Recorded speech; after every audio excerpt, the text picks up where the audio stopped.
A very very good evening all of you. Online वालों, बेटा मेरी आवाज आ रही है आपको क्या? बेटा आज कल हम कैश फ्लो स्टेटमेंट कर रहे थे, जब तक बच्चे नहीं आते हैं मैं आपको एक क्वेश्चन और बता रहा हूं, आप पहले इसे करिएगा और मुझे बताना है इसमें आपने cash flow from investing activity, cash flow from investing activity, calculate cash flow from investing activity, machinery account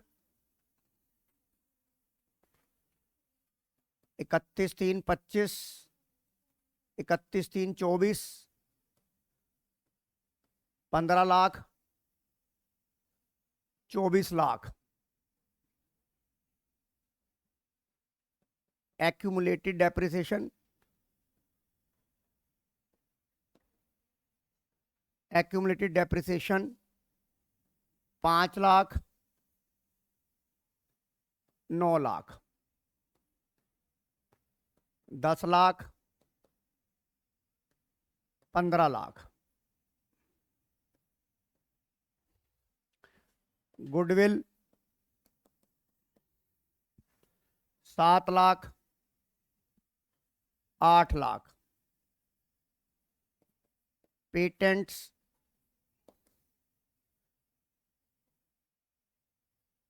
80,000, 50,000,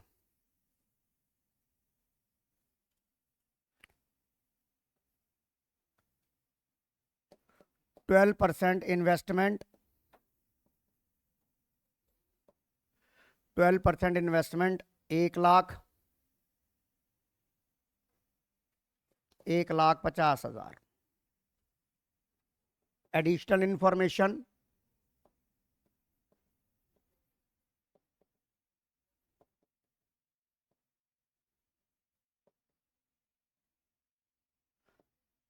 a piece of machinery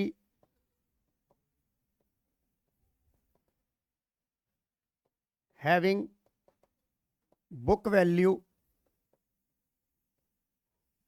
1 lakh, accumulated depreciation thereon, accumulated depreciation thereon 60,000, sold at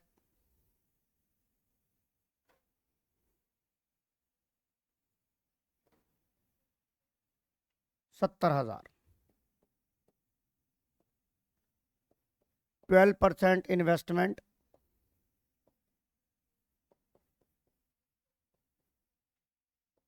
purchased on 1/4/24। Calculate करके बताओ फटाफट investing activity.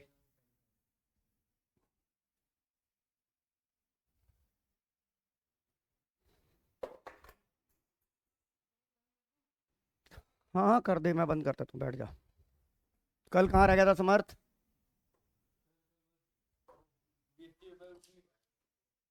नहीं नहीं, तो कल maths की class भी ली तूने? हाँ तो उसके बाद घर पे जाके सो गया? अच्छा, करो बेटा, ये इन्वेस्टिंग एक्टिविटी निकालनी है। ये मुझे आंसर बताएंगे cash flow from investing activity क्या होगा।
आ गया आंसर? हाँ जी, आंसर आ गया युविका।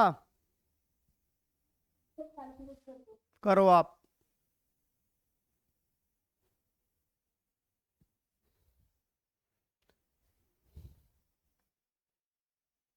यहाँ पर एक बुक पड़ी हुई थी एक, देखियो, फाइनेंशियल स्टेटमेंट की। अरे हाँ, चली गई है, हाँ।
बड़ी जल्दी आ गई है।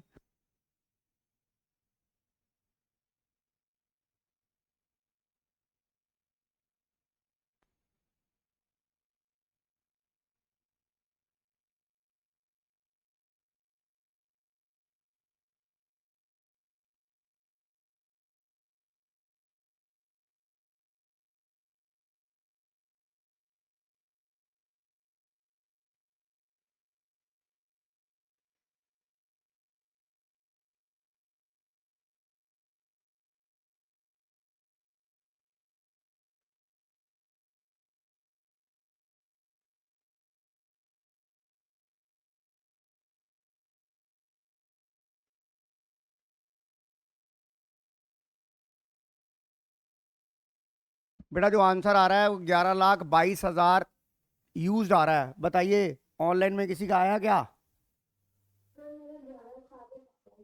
11 लाख। बेटा इंटरेस्ट ले लिया इसका क्या? Interest on investment received 12%। वो किस पे लिया? 1.5 लाख पे लिया है। 1.5 लाख पे 18,000 पे लिया है। मैं ये कह रहा हूँ 1.5 लाख पे 18,000 पे लिया है आपने इंटरेस्ट ऑन इन्वेस्टमेंट। तो आंसर आ रहा है कि नहीं आ रहा आपका?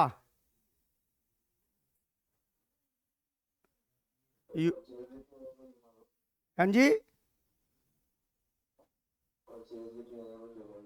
परचेज किसकी परचेज बताऊं? बेटा मशीनरी की परचेज कितनी आई है यार? मशीनरी की परचेज आई है 10,60,000।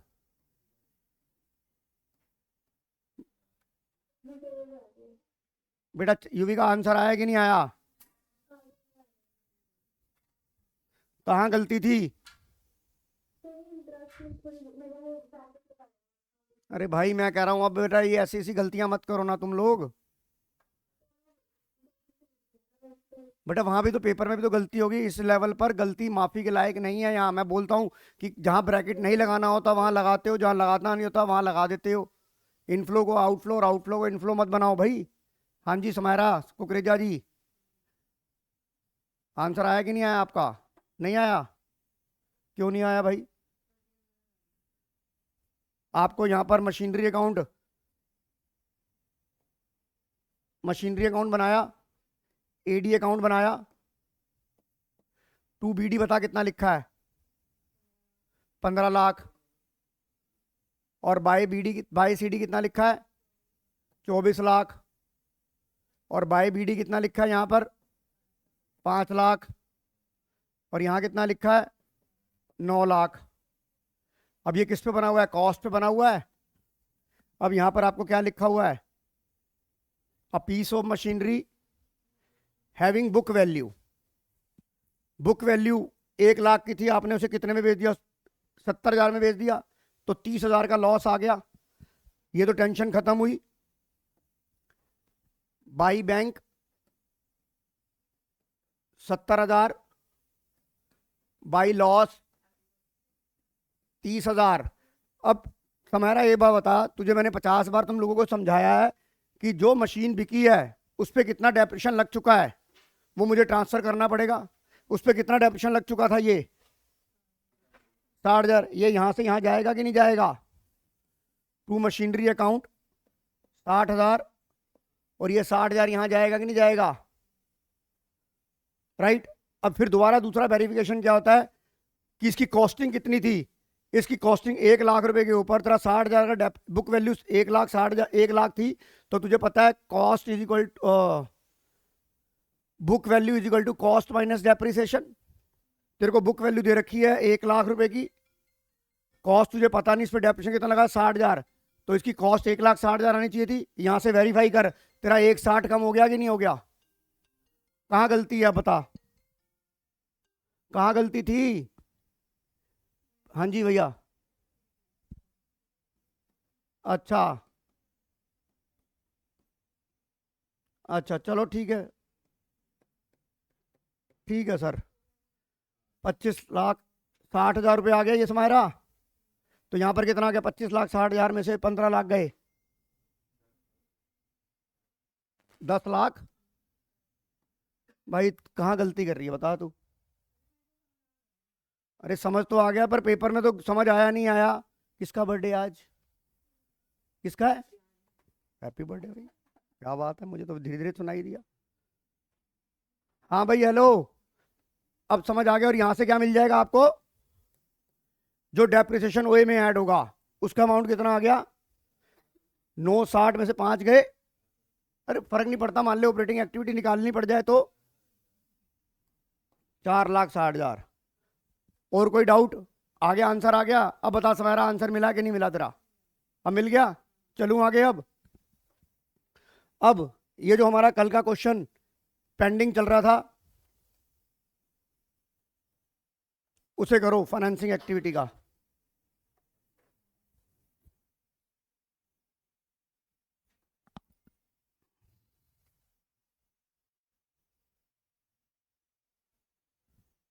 ये आंसर देख, अब कहाँ कहाँ दिक्कत है। शुभ समझ आ गया कि नहीं आ गया।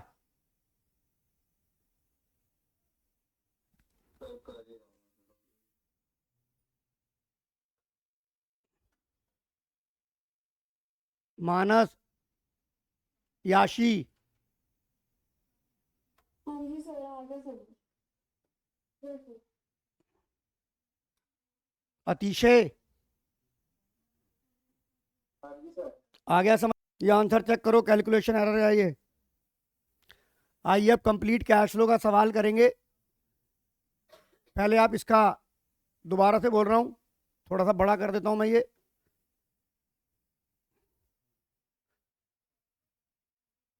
कंप्लीट कैश फ्लो बनानी है, पहले इसका स्क्रीनशॉट ले लो। एक बच्चा कह रहा है सर ले लिया, चलिए दूसरे का स्क्रीनशॉट ले लो। ले लिया सर, धन्यवाद।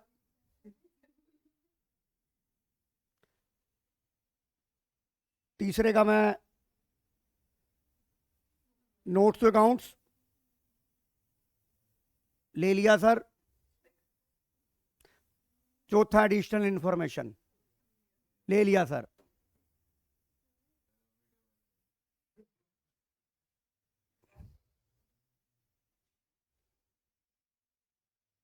हाँ जी, बोलिए आप।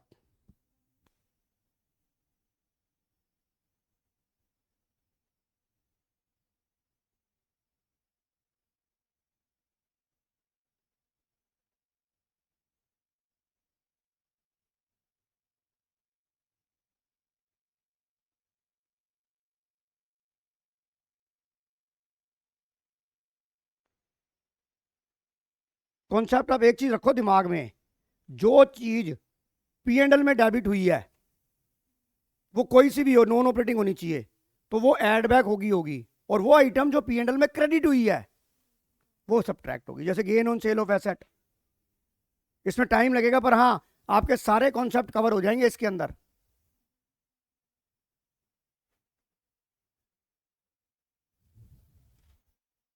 शुभ, वो पहले वाला सवाल हो गया।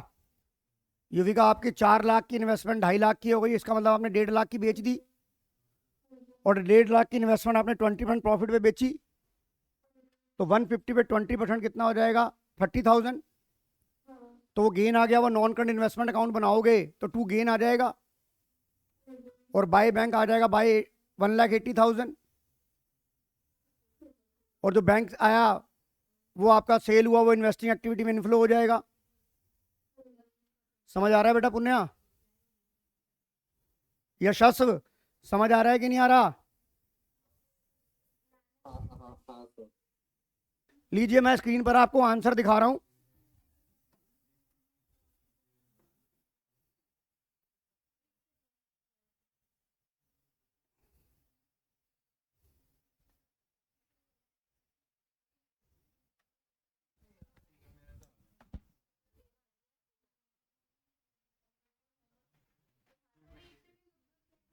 हाँ, चेक करने दो बेटा, मैं ऑपरेटिंग दिखा रहा हूं आपको, तो आपको स्क्रीन पे ऑपरेटिंग दिखा रहा हूं, ऑपरेटिंग चेक करो।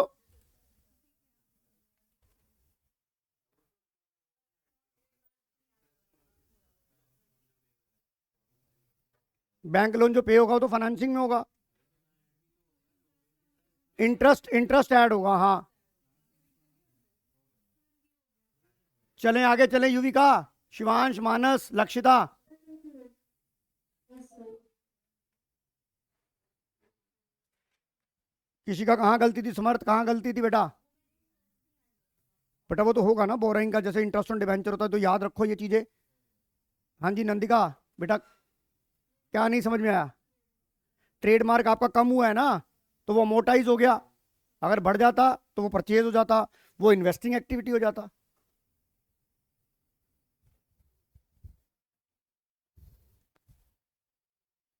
पुण्या बता, कहाँ गलती है तेरी? इंटरेस्ट नहीं लिया था, इंटरेस्ट ऑन बोरिंग तो बेटा लेना है, ये तो इंपॉर्टेंट आइटम है ये। प्रीशा, आपका सेम, मतलब इंटरेस्ट ऑन लोन को सब कंसीडर नहीं कर रहे हैं। ऑपरेटिंग आ गया, चलूं आगे?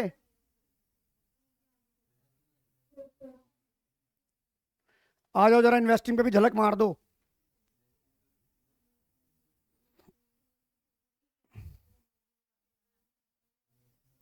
इन्वेस्टिंग पे झलक मारो। रुक जाओ 1 मिनट, कर रहे हैं, सब मैच कर रहे हैं अब।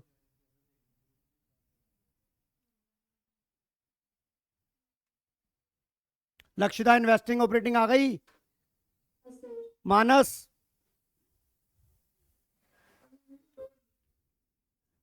लो जी, जरा ऑपरेटिंग पे भी जरा झलक मार लो।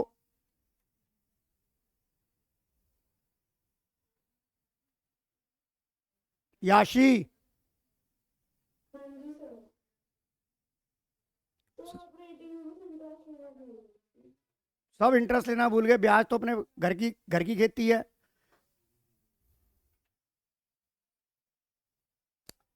Opening cash and cash equivalent में करंट इन्वेस्टमेंट ले ली थी, मार्केटेबल सिक्योरिटी। अर्श, ले ली थी कि नहीं ले ली थी?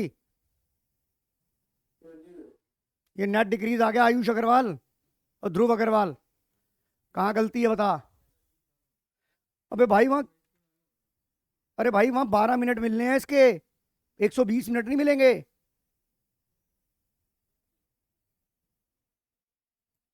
और एक बार बता, तेरा तरीका कैसे करने का गलत है ये। पहले फाइनेंसिंग एक्टिविटी कहाँ लिखी है तूने? अब क्या रह गया इसके अंदर? ये ऐसे है कर। इन्वेस्टिंग में कहाँ गलती कर रहा है?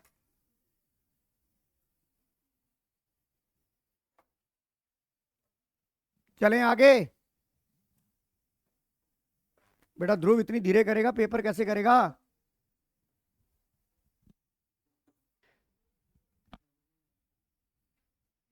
जो नहीं आया ना वो कम से कम देख तो लेंगे।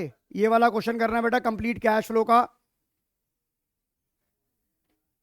इसका स्क्रीनशॉट ले लो। ले लिया?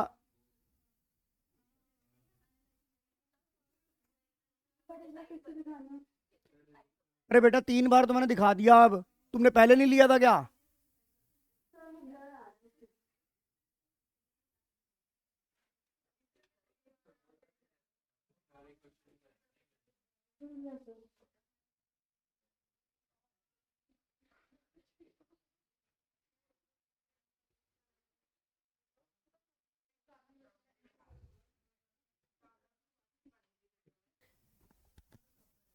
देखिए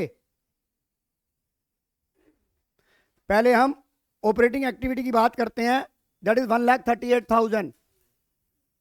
युविका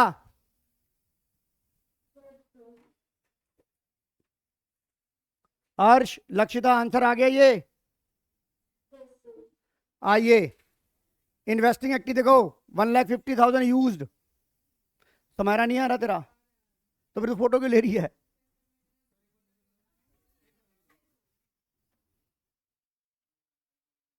देख लिए ध्यान से बेटा, अनिका आ गया कि नहीं आ गया? चलूं जसराज? कितने कहाँ गलता समर्थ हो गया? फाइनेंसिंग देखो,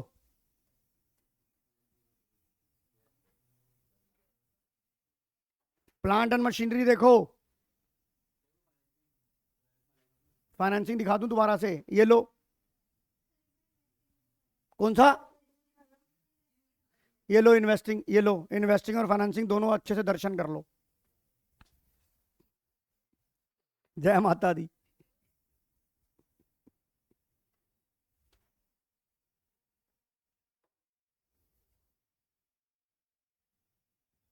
युविका आ गया कि नहीं आ गया? हाँ तो बोले गलती तो 6 तो गए ना। अब इतनी मेहनत करने के बाद भी गलतियां हो रही हैं। सोचो अगर तुम्हें राम भरोसे छोड़ दिया जाता तो तुम जय श्री राम कर देते।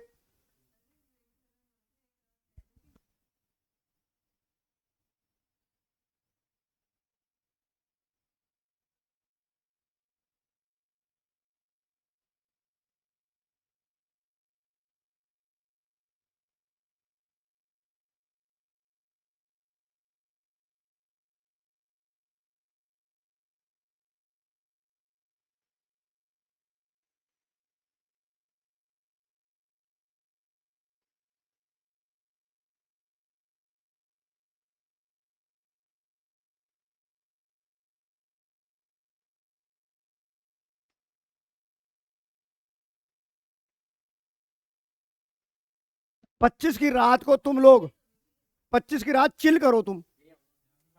हाँ यहाँ पार्टी कर दूंगा मैं, बोलो आ जाओ तुम सारे। हाँ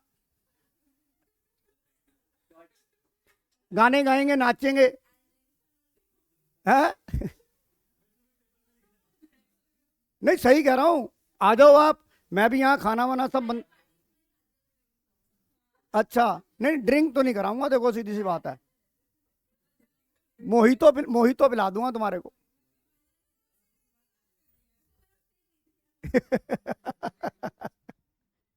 अब तुम अपनी मिनेचर के अंदर वोट का ले आओ तो एक अलग बात है। नहीं नहीं वो तो यार देख, कोई चीज छुपके होती है, कोई चीज होती है। तुमने भी तो पार्टियों में, फेयरवेल में सबने मोहितो में वोडका पिया। हाँ तो करने दे, क्या करूंगा बता? पढ़ने दे। वेप पियो, जूस पियो, जहर पियो, जो मर्जी पियो। आइए हो गया, आंसर आ गया ये।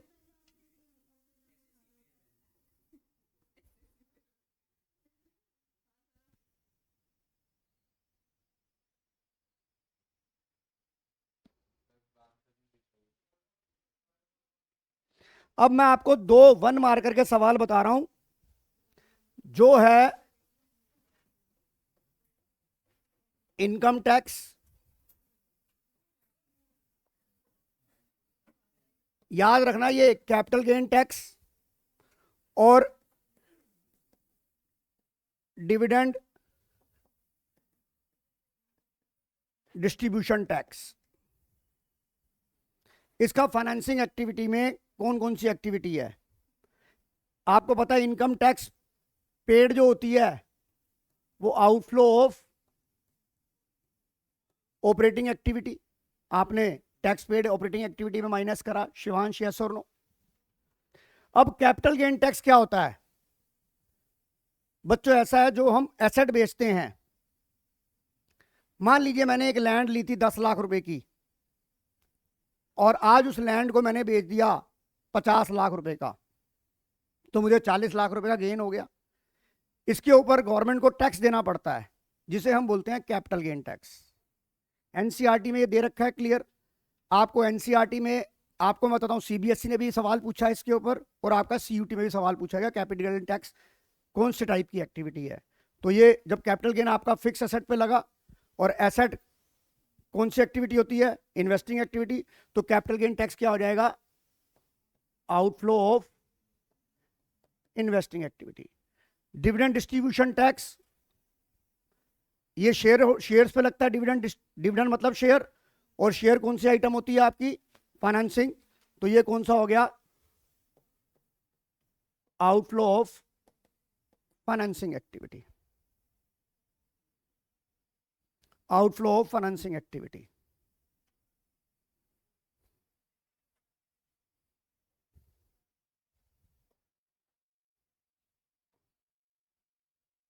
Outflow of financing activity.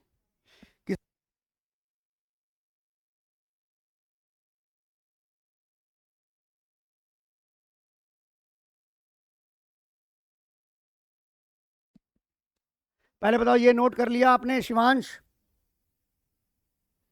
अच्छा हाँ, मैंने आपको बताया जो मैं ये करा रहा हूँ, एक अलग सी 50 पेज की कॉपी बनाओ, पेपरों के टाइम में यही खोल लेना आपने। 21 से 25 के बीच में अगर फटाफट रिवीजन करनी है तो यही कॉपी बना लो, एक नई कॉपी बना लो और यही सवाल देख लो फटाफट। और खासकर इसको जो है ना वो, इसको तो आप डब्बे में बंद कर लो क्योंकि इसके ऊपर 1 मार्कर का सवाल आना ही आना होता है। अब आ जाओ अगली चीज, द एक्स्ट्रा ऑर्डिनरी आइटम्स। इसका ट्रीटमेंट क्या होगा? सबसे पहले मैं रिफंड ऑफ टैक्स की बात करूंगा।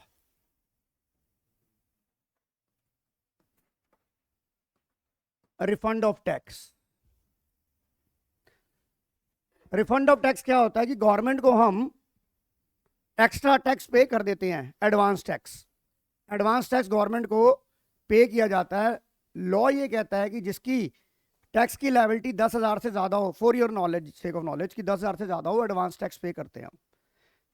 जैसे मैंने भी एडवांस टैक्स पे, मेरे पर भी एडवांस टैक्स लगता है। तो एडवांस टैक्स मान लीजिए मैंने पे कर दिया तो इनकम टैक्स पे हो गया। अब मेरी जब असेसमेंट हुई, जब मेरा टोटल इनकम निकली, तो वहां पर मेरी टैक्स मैंने ज्यादा पे कर दिया और मेरा टैक्स लायबिलिटी कम बन रही थी, तो गवर्नमेंट मुझे टैक्स वापस करेगी जिसे बोलते हैं income tax refund. Income tax refund का मतलब क्या होता है कि जो इनकम टैक्स पेयर होता है, जितना उसका टैक्स बन रहा है उससे ज्यादा वो ऑलरेडी एडवांस टैक्स में जमा करा चुका होता है, तो गवर्नमेंट उसे रिफंड देती है। इसे बोलते हैं रिफंड ऑफ टैक्स। तो आपको इसका ट्रीटमेंट क्या करना है? जो आपने प्रोविजन फॉर टैक्स की दो ही चीजें देखी आपने, मेड और प्रोविजन फॉर टैक्स की पेड। जो आपको रिफंड ऑफ टैक्स का अमाउंट गिवन होगा, वो आप जो भी अमाउंट आ रहा है मेड में से, वो रिफंड आप माइनस कर देंगे। दोनों में से रिफंड माइनस कर देंगे। That is called net of tax. Net of tax. Net of tax. For example, पहले आप ये नोट कर लो,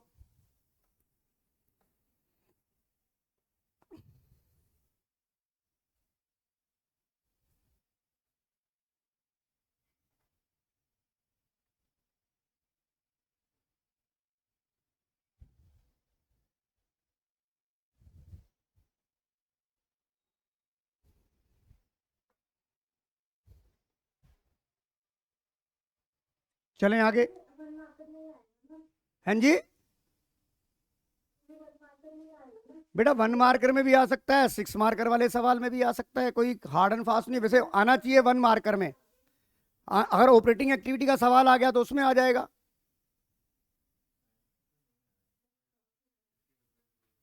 हाँ, वैसे तो देखो आता नहीं है, पर फिजिक्स के पेपर में वो चीजें जो नहीं पूछी गई वो भी आ गई। और एनसीईआरटी में से, और एक टीचर ने क्लेम किया है कल कि ये लोग शोर मचा रहे हैं कि फिजिक्स का पेपर इतना टफ नहीं था, सारा एनसीईआरटी में था, तो लोग एनसीईआरटी पढ़ते ही नहीं है एनसीईआरटी से, क्योंकि उसको भी सरकार को जवाब देना है कि भैया पेपर ये देखो मैंने एनसीईआरटी में से पूछा है, क्योंकि कल को उसके ऊपर भी तो क्वेश्चन मार्क लगेंगे। कहता ना, बगल में छोरा शहर में ढिंढोरा। एनसीईआरटी आपके लिए कुरान बाइबल, चाहे वो सीयूटी का एग्जाम हो, चाहे वो आपका कोई भी एग्जाम हो, एनसीईआरटी से वो बाहर पूछ ही नहीं सकता। दोनों चीजें वो थ्योरी के ऊपर क्वेश्चन बना देगा। आइए रिफंड ऑफ टैक्स का एक आइटम कर लेते हैं। लेट से आपको दे रखा है provision made during the year 80,000 और टैक्स पेड दे रखा है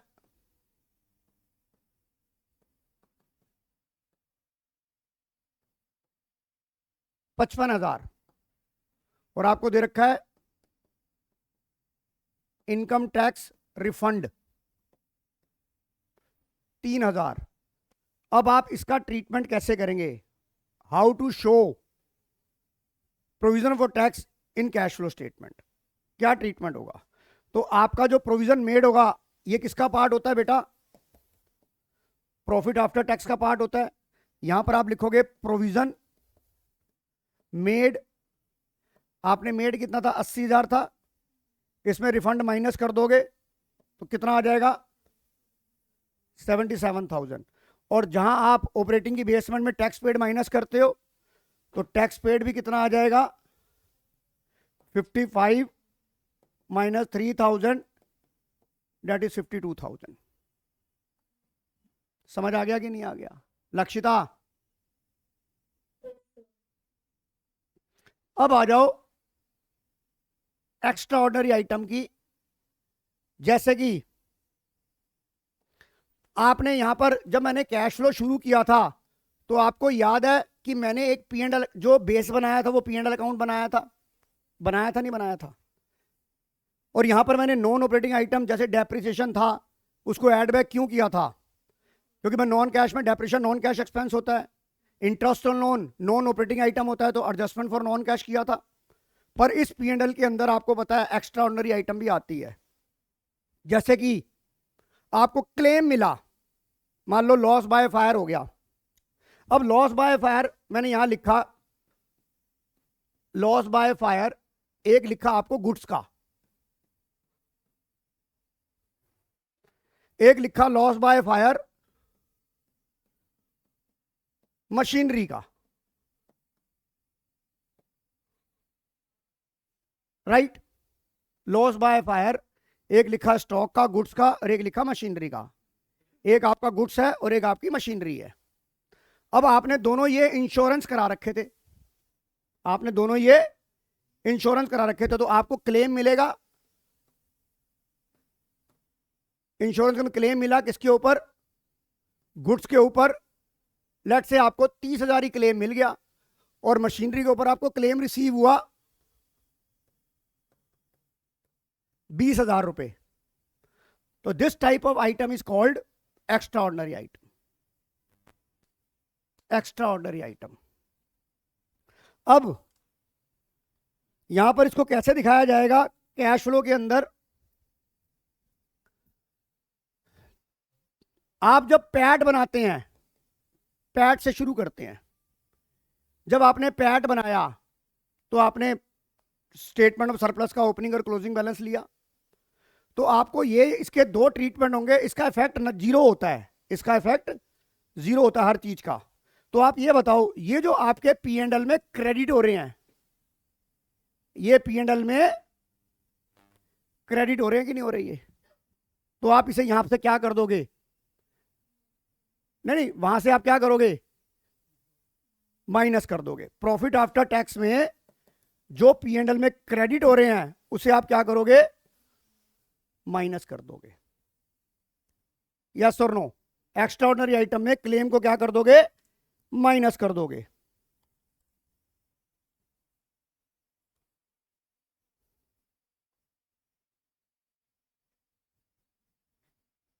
माइनस कर दिया।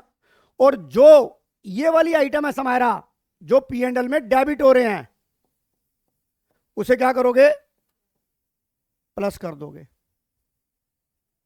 जो पी एंड एल में डेबिट हो रहे हैं वो पैट में क्या कर दोगे, प्लस। और जो क्रेडिट हो रहे हैं, यूवी का मेरी बात समझ आ रही है कि नहीं आ रही? yes sir, एक इसका ट्रीटमेंट ये हो गया कि नहीं हो गया, समझ आ गया? sir, हाँ जी।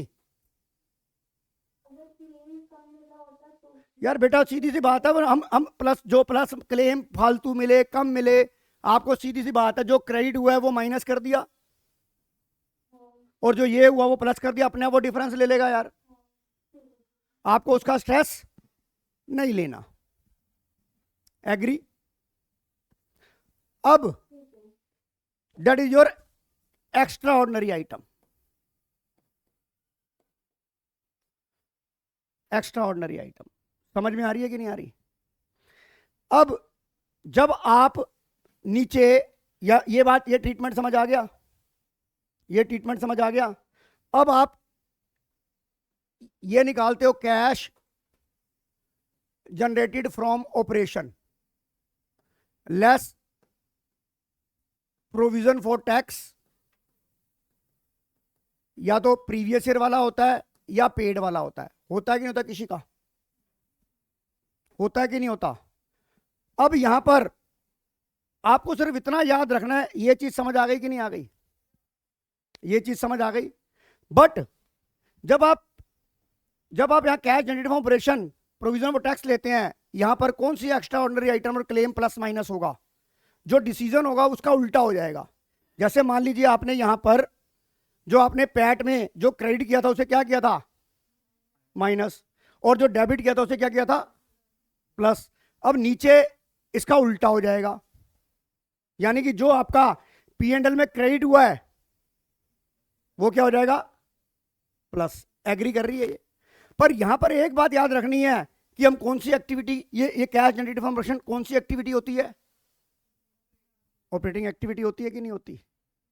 ये आपकी, तो आपको यहां पर कौन से वाला लेना है बेटा, जो आपको गुड्स का ये वाला लेना है, जो गुड्स वाला है, जो गुड्स का है, किसका प्लस माइनस करना है यहां पर? देखो मैं दोबारा बता रहा हूं, ये आपने जो क्रेडिट किया, तो यानी कि यहां पर क्या होगा, इंश्योरेंस क्लेम आपको रिसीव हुआ था, तो वहां आपने क्या किया था, माइनस किया था। यहां पर क्या हो जाएगा, प्लस। इंश्योरेंस क्लेम कौन से वाला, गुड्स वाला, प्लस हो गया। मेरी बात समझ आ रही है? और जो आपने वहां लॉस बाय फायर क्या किया था, ऐड किया था, उसे क्या कर दोगे, माइनस कर दोगे। कौन सा लॉस बाय फायर माइनस करोगे, सिर्फ गुड्स वाला। ये बात समझ आ गई? अब आपके पास दो चीजें रह गई है। जो मशीनरी का जो लॉस बाय फायर हुआ है वो इन्वेस्टिंग एक्टिविटी है, उसको इन्वेस्टिंग एक्टिविटी में शो कर दोगे। तो यानी कि नेट शेल क्या हुआ कि अगर जो गुड्स का लॉस बाय फायर या क्लेम है वो ऑपरेटिंग एक्टिविटी है, और जो लॉस बाय फायर आपका क्लेम रिसीव हुआ है मशीनरी पे, वो कौन सी एक्टिविटी है, इन्वेस्टिंग एक्टिविटी है। तो आप कैश फ्लो स्टेटमेंट का फॉर्मेट देखना, वहां लिखा होगा insurance claim on loss of machinery, वहां पर ऐड कर रखा होगा, देख लेना आप ये। तो आप ये नोट करो, ये इंश्योरेंस क्लेम कौन सा लिया बेटा, गुड्स वाला। और जब आप इन्वेस्टिंग एक्टिविटी लोगे तो आपका जो क्लेम मिला है मशीनरी के ऊपर, वो पैसा मिला है, रिसीव हो गया, तो वो इन्वेस्टिंग में क्या हो जाएगा, क्लेम मशीनरी वाला। बेटा मेरी बात समझ आ रही है? वो क्या हो जाएगा, प्लस। और जो लॉस बाय फायर मशीनरी का क्या हो जाएगा, माइनस। हर्षित समझ आ गया कि नहीं आ गया? एक्स्ट्रा ऑर्डिनरी आइटम समझ आ रही है कि नहीं आ रही? मतलब एक बात याद रखो, एक चीज याद रखो प्रीशा, पैट में जो P&L में डेबिट हुआ है, जो P&L में डेबिट हुआ है, याद रख लो, जो P&L में डेबिट हुआ है वो प्लस, यानी कि नलीफाई कर रहे हो ना आप एक तरह से, क्योंकि आप नेट प्रॉफिट निकालते हो तो आपने उसे माइनस कर रखा है। तो इतना याद कर लो कि पैट में डेबिट वाला प्लस और क्रेडिट वाला माइनस। अब अगर वो गुड्स से रिलेटेड है तो जहां पे आप प्रोविजन फॉर टैक्स की एंट्री करते हो वहां एक्स्ट्रा ऑर्डिनरी आइटम का ट्रीटमेंट किया जाता है, तो उसका रिवर्स ले लो, उसका रिवर्स कर दो, यानी कि जो P&L में क्रेडिट हुआ है जिसे आपने माइनस किया है वो क्या कर दोगे? प्लस, और जो प्लस किया है वो क्या कर दोगे? सिर्फ किसका? गुड्स का। अब आ जाओ क्लेम मशीनरी का, मशीनरी का क्लेम मिला है, इनफ्लो हो गया, तो वहां पे आपने माइनस किया हुआ है, यहां कर दोगे प्लस, और जो प्लस किया हुआ है यहां क्या कर दोगे? तो नेट फिगर आ जाएगी, नहीं आ जाएगी? जैसे रिफंड ऑफ टैक्स की आ रही है, that is your extra ordinary item. हाँ, वो एक्स्ट्रा ऑर्डिनरी आइटम ही रहेगी सब कुछ, यानी कि जो आइटम, बेटा जो आइटम P&L में क्रेडिट हुई है, मैं बार बार बोल रहा हूं, पैट के अंदर एक्स्ट्रा ऑर्डिनरी आइटम का ट्रीटमेंट क्या है? जो आइटम P&L में डेबिट हुई है, डेबिट हुई है उसे प्लस कर दो, जैसे आप नॉन ऑपरेटिंग को प्लस करते हो, जैसे हम डेप्रिसिएशन को प्लस करते हैं कि नहीं करते? तो याद रख लो, जो डेबिट हुई है वो वैसे भी आप OA में ऐड करते हो, अब ये आइटम एक्स्ट्रा ऑर्डिनरी में ऐड हो जाएगी। याद रखने का तरीका बता दिया, जो P&L में डेबिट हुई है वो normal adjustment for non cash non operating में ऐड होती है कि नहीं होती? अब जो P&L एप्रोप्रिएशन में P&L अकाउंट में डेबिट हुई है और वो एंट्री आपकी एक्स्ट्रा ऑर्डिनरी आइटम है, उसकी उसे एक्स्ट्रा ऑर्डिनरी आइटम है तो वो कहां होगी? पैट में ऐड।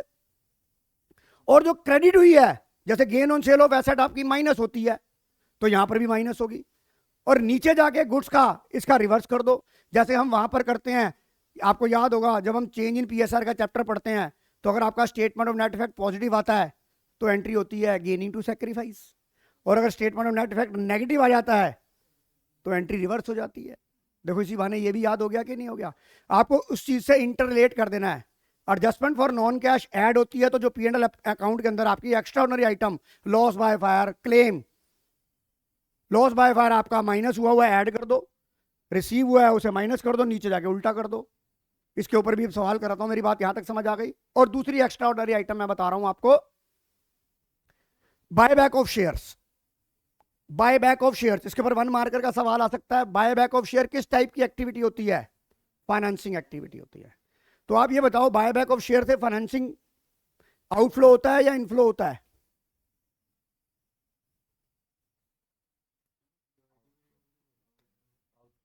नहीं नहीं, बायबैक अगर सिक्योरिटी प्रीमियम से लेते हो तो पैसा जाता ही ना, अगर आउटफ्लो होगा। पर अगर मान लीजिए आपसे ये पूछा जाता है, वो अगर आपको इतना एग्जामिनर इतना डिटेल में नहीं जाता, तो मैं आपको एक हिदायत दूंगा, वहां ज्यादा समझदारी मत दिखाना। अगर वो पूछे किस टाइप की एक्टिविटी है और वो इनफ्लो आउटफ्लो नहीं पूछे, तो सिंपल लिख दो ना कि फाइनेंसिंग एक्टिविटी है। इनफ्लो और आउटफ्लो में अगर आप कंफर्म नहीं हो तो इनफ्लो आउटफ्लो लिखना मत। आप मेरी बात समझ आ रही है कि नहीं आ रही? आपको जितना सवाल पूछा जाए कि अगर वो इनफ्लो आउटफ्लो का वर्ड देता है तभी इनफ्लो आउटफ्लो लिखना, जिसमें आप कॉन्फिडेंस ना हो। अगर वो पूछता है किस टाइप की एक्टिविटी, तो buyback of share financing activity है, मत लिखो आउटफ्लो। अगर कंफर्म है, होते तो आउटफ्लो याद ना रहे तो लिख दो फाइनेंसिंग एक्टिविटी है। कैपिटल गेन टैक्स, ये तो पेड है, अगर वहां पे लिखा नहीं है तो वहां लिखो it's operating activity, sorry it's investing activity. Inflow outflow ज्यादा समझदारी मत दिखाना। वहां जो एक्टिविटी का पूछा गया, एक्टिविटी में सिर्फ एक्टिविटी का नाम लिखना है। अगर वो इनफ्लो आउटफ्लो पूछ रहा है तो एक अलग बात है।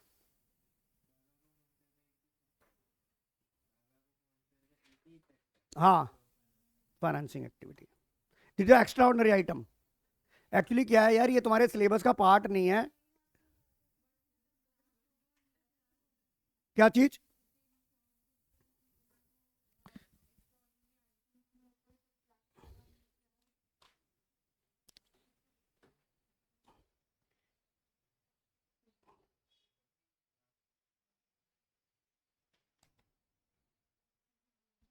बेटा क्योंकि बायबैक ऑफ शेयर जो होता है वो P&L में इंश्योर्ड गुड्स, जो इंश्योर्ड गुड्स का क्लेम है बेटा, वो तो ऑपरेटिंग का पार्ट हो गया ना। पैट, हाँ क्लेम, और नीचे ऐड होगा। समझ आ गया। पर अगर मशीनरी का होगा तो क्लेम ऊपर आपने क्या किया यार, देख सीधी सी बात है, सीधा सीधा है। हाँ हाँ हाँ, और वैसे भी तो कॉमन सेंस लगा, क्लेम मिल रहा है तो पैसा आ रहा है ना, तो उस तरीके से ले ले, तो बाय से वर्षा कर ले। बाय बैक ऑफ शेयर, अगर वन मार्केट का सवाल आता है तो buy back share is financing activity. समझ आ रही है कि नहीं आ रही? आइए,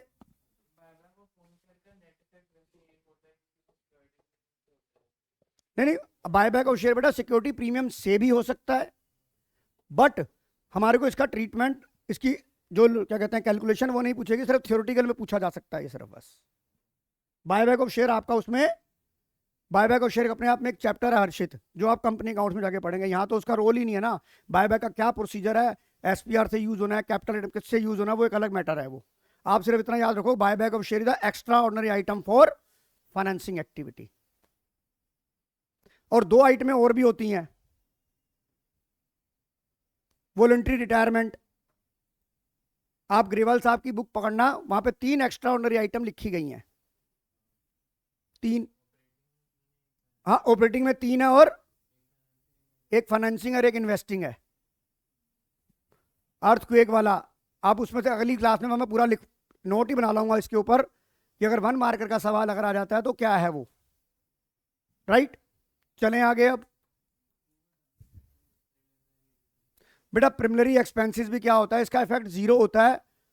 वो देख, तूने पी&एल में डेबिट कर रखा है,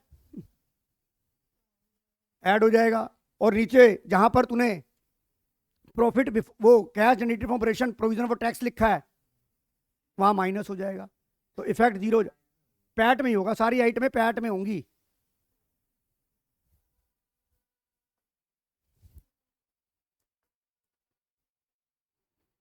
वैसे प्रिलिमिनरी एक्सपेंसेस वो पूछेगा नहीं यार पेपर में। अरे दिया तो था, तो देने में क्या जा रहा है यार।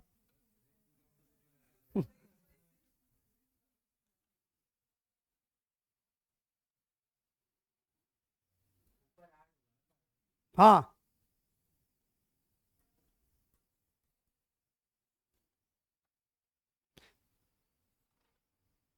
वैसे आपको एक सवाल आ सकता है कि प्रिलिमिनरी एक्सपेंसेस किस टाइप की एक्टिविटी है। वो आपसे ट्रीटमेंट नहीं पूछेगा तो आप लिखोगे ऑपरेटिंग एक्टिविटी है। Right, preliminary expenses is operating activity. हाँ, तो वही तो रिटर्न ऑफ भी तो होते हैं। हाँ हाँ हाँ हाँ,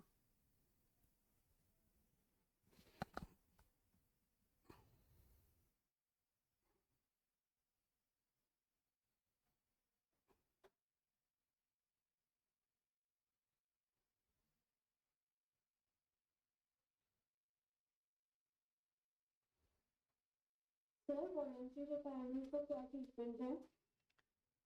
बेटा voluntary retirement, Arshit voluntary retirement हमारा ऑपरेटिंग एक्टिविटी की होती है बेटा वो।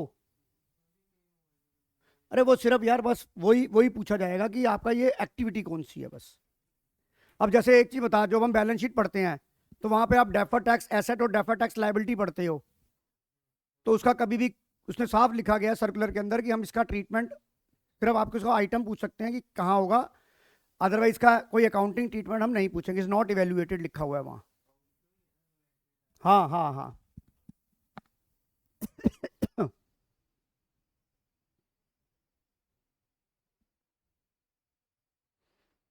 ये लो एक छोटा सा सवाल कर लो। सर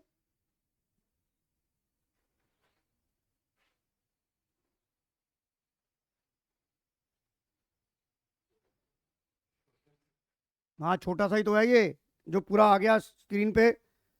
ये कैश फ्लो स्टेटमेंट बनाओ इसकी, छोटी सी है ये, लास्ट सवाल है आज का।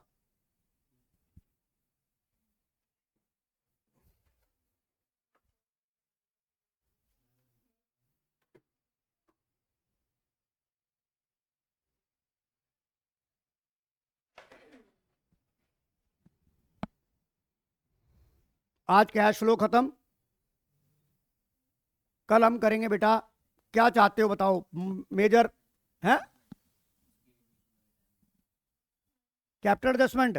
अबे इतनी अभी इतनी जल्दी मत कर इसे, थर्ड बुक का बताओ ना क्या करना है।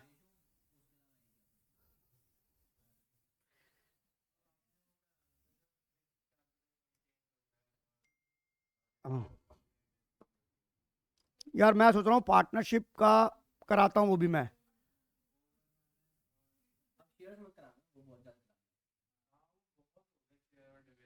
उल्टियाँ आ रही हैं। फंडामेंटल फंडामेंटल कल से।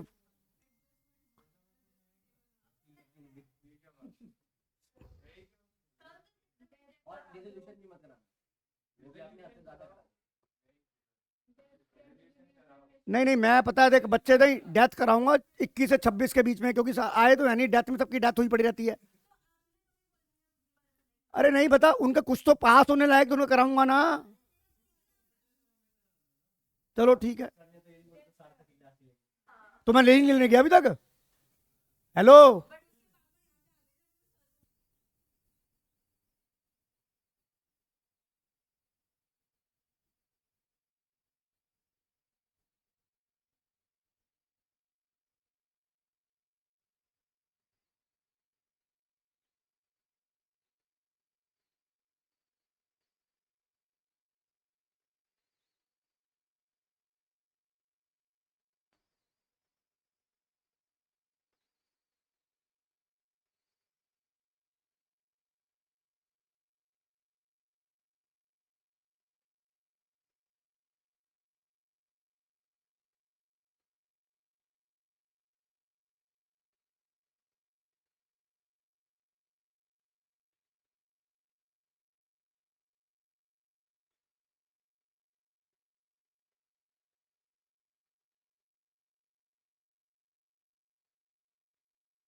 हाँ जी, आंसर निकालो लक्षिता युविका। Yes, sir.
हाँ जी लक्षिता, आंसर आ गया ये।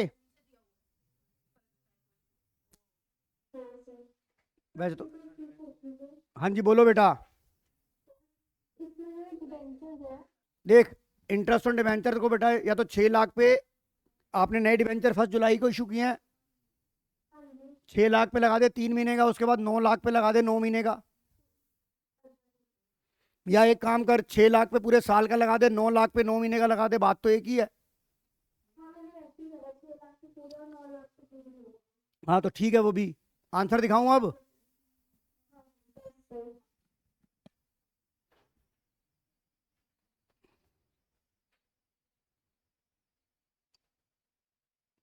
अब ये बताओ सभी बच्चों से बेटा, ये पूछ रहा हूँ कि आपको लगता है कि हमने कैश फ्लो कर ली लक्षिता, या और करनी चाहिए?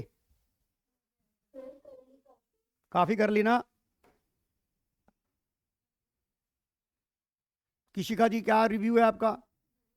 नंदिका, पुण्यानंद जी क्या कहते हो? बहुत है प्रीशा, चेक करो आंसर।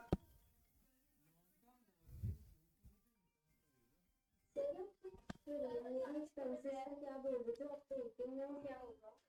कौन से की बात कर रहा है तू?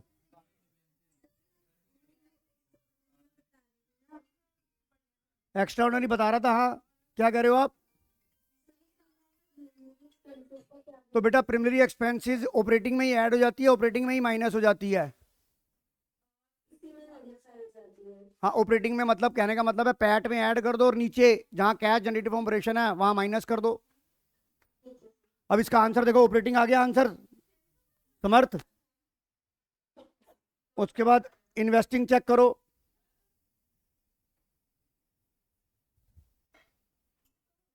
चेक करो आंसर ये।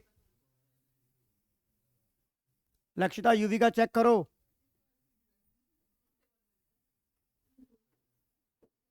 अब मैं आपको बता रहा हूं कि मैं अब आपको कल जो है फंडामेंटल की जगह चेंज इन पीएसआर पहले करा दूंगा आपको, WCR IFR, जो आप नॉर्मल भूल जाते हो यार जर्नल एंट्रियां करने। ये बताओ क्या चैप्टर करना चाहते हो? फंडामेंटल। चलो फंडामेंटल पे फिर मैं थोड़े टफ सवाल भी बनाऊंगा, लगे आऊंगा। हाँ हाँ हाँ, करा दूंगा मैं, मतलब फंडामेंटल के टिपिकल क्वेश्चंस भी करा दूंगा मैं। तो आज की क्लास यहीं ओवर करते हैं, कल मिलते हैं सुबह 10 बजे। धन्यवाद, and today class is over.